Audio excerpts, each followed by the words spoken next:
Wow. Nice to have you here. Hey, that's, you look back at those films, I mean, that's a while back, but you're just babies in that, of course. How old were you when you made the first one? I was about 10 years old. I just turned 10. 10 years old, and that's what, so you're 18 now, is that right? Or just I'm about 19? 19. Okay, so way back, and you all look so young. I mean, Dan in particular looks tiny. He looks like he's about 6. He was small, though. He was. Yes, and he's grown a bit. A little bit, yeah. Yeah, he's a lovely guy, though. I mean, they're all of the guys. You kind of grown up with them, I guess. I mean, that's the biggest chunk of your childhood. Definitely. They're like, they really are like my siblings. Really spent so much time with them. You were, before you got the role, you'd read the books. You were a fan already of the books, I believe, weren't you? Those that had been out by that stage. How many times did you audition to get the part?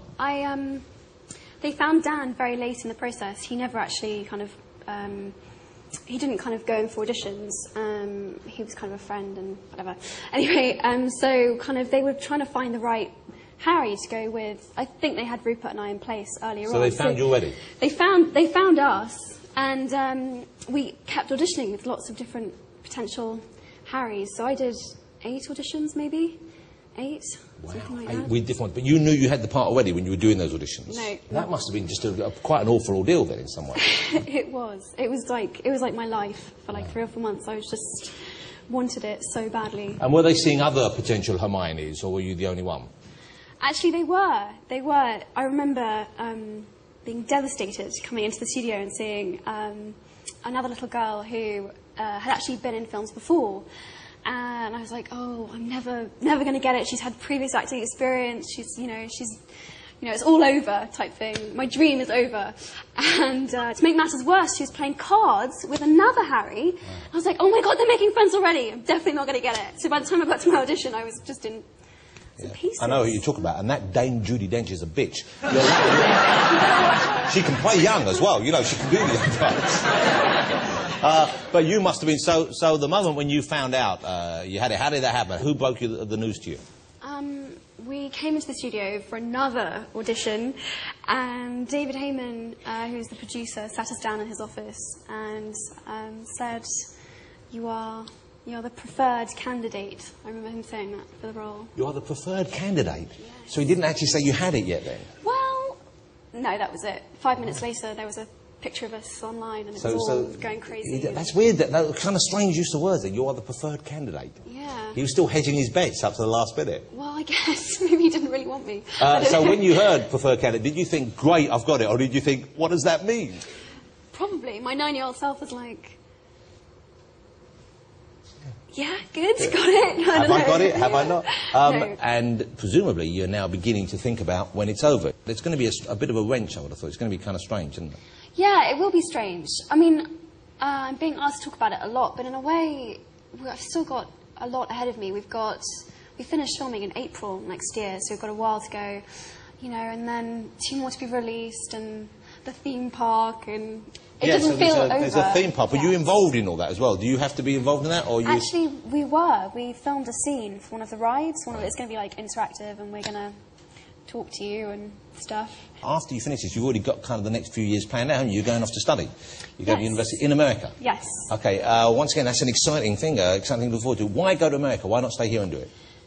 Over here, you just have to choose one thing to study for 3 years, and I missed so much school and. It really appealed to me that in the States you can study this kind of really broad curriculum. You can take sort of up to 4 courses a term, and it's very open, and they really encourage you to do different stuff. And I'm really into art as well, so it was great. Just better choices available. Just more choice. Here's the thing which is incredible, I think, is you've made these movies, you've been working on them, but also you've done so well with all your grades. This sounds kind of, I don't know, but you've got A's in all your GCSEs, is that right? And in your A-levels as well? Yeah. Wow, congratulations. That must be really hard to be studying when you're filming.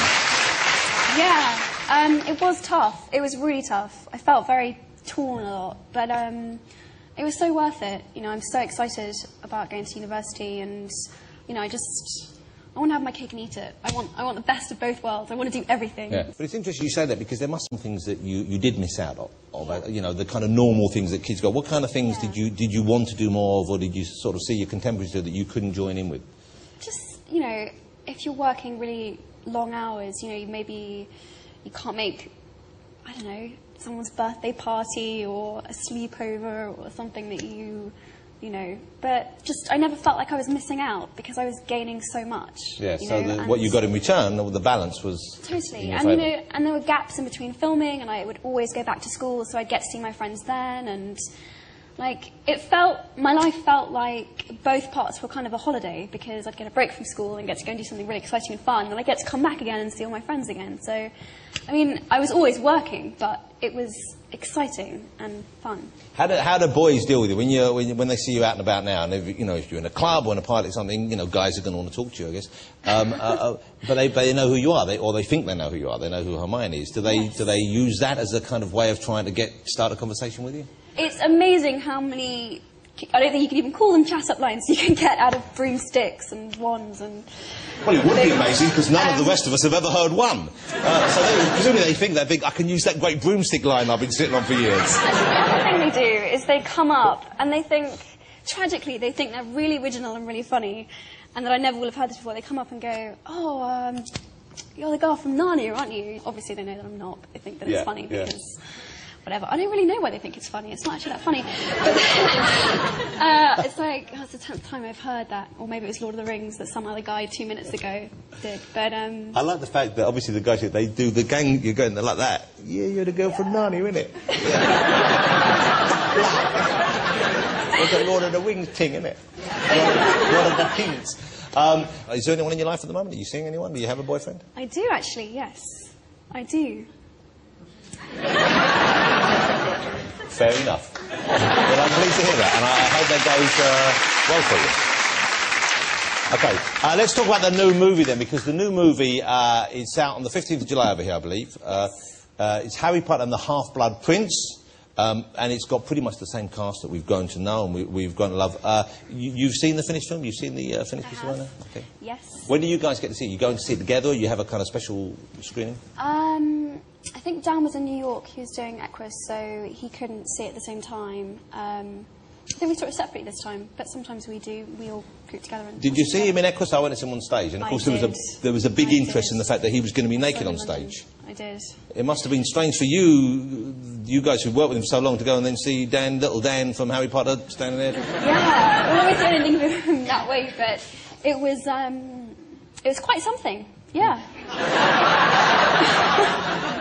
Let's have a look at a clip. This is you with Dan. I think we're going to show the library scene. This is from the new Harry Potter movie. You're going to enjoy it, I'm sure. Look at this. He's at perfect liberty to kiss whomever he likes. I really couldn't care less. Was I under the impression he and I would be attending Slughorn's Christmas party together? Yes. Now, given the circumstances, I've had to make other arrangements. Have you? Yes. Why? Well, I just thought, seeing as neither of us can go with who we'd really like to, we should go together, as friends. Why didn't I think of that? Who are you going with? It's a surprise. Anyway, it's you we've got to worry about. You can't just take anyone.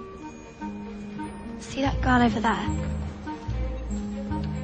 That's Romilda Vane. Apparently she's trying to smuggle you a love potion. Really?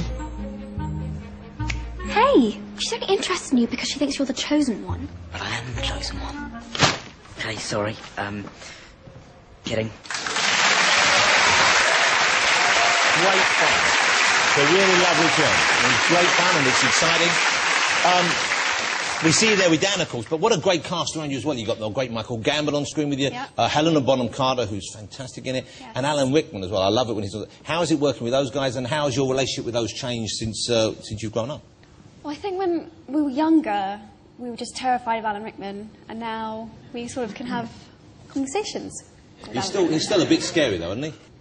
No, not anymore. He's super nice. He's super nice. You've got Jim Broadbent.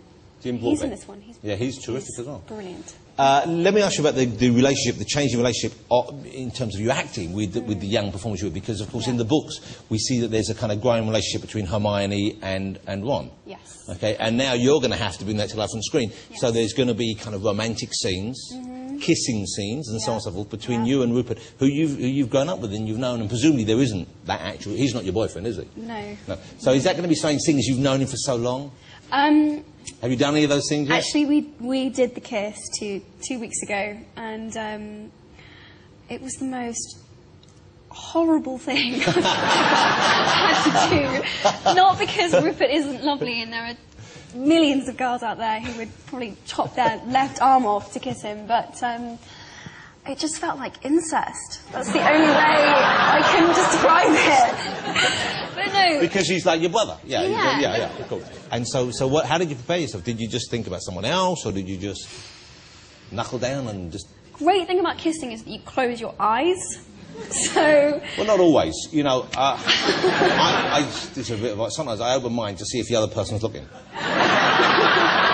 it's fine when I was actually kissing him, because I had my eyes closed so I could not think about the fact that it was him. The worst bit is when we had to open our eyes and look at each other, because then it was just like... and then we couldn't keep going. But no, we did it in the end. 6 takes, not bad. 6 takes is not bad. Yeah. Emma, I can't wait to see the final couple of movies, but I saw Half-Blood Prince with my kids. We really enjoyed it, and I'm going to go and see it again. It's so nice to see the fact that the movies are keeping up the quality. It's fantastic. I can't wait to see the last few. But it is going to be, you know, I would have thought quite an emotional thing for you and for Dan, for Rupert, and for the rest of the cast when it ends. Yeah, I think it will be. Yeah, inevitably it will be. I mean, it's been like our whole lives. It's been what everything has revolved around for the three of us. So it will be very strange. But you keep in touch at the moment anyway when you're not filming, don't you? I mean, you're kind of in touch and you're friends and you hang out together a bit, so that won't necessarily end. This is true. But, you know, when I don't get offered any scripts or any good parts, and in 30 years, I'm sure they'll do a remake, and maybe I can play Professor McGonagall or something. Well, you're still the preferred choice of all of us for Hermione. So thank you so much, and congratulations on the movies, but perhaps more importantly, congratulations on all the A-level results, because that's really something. How lovely to have you here. Emma Watson, ladies and gentlemen.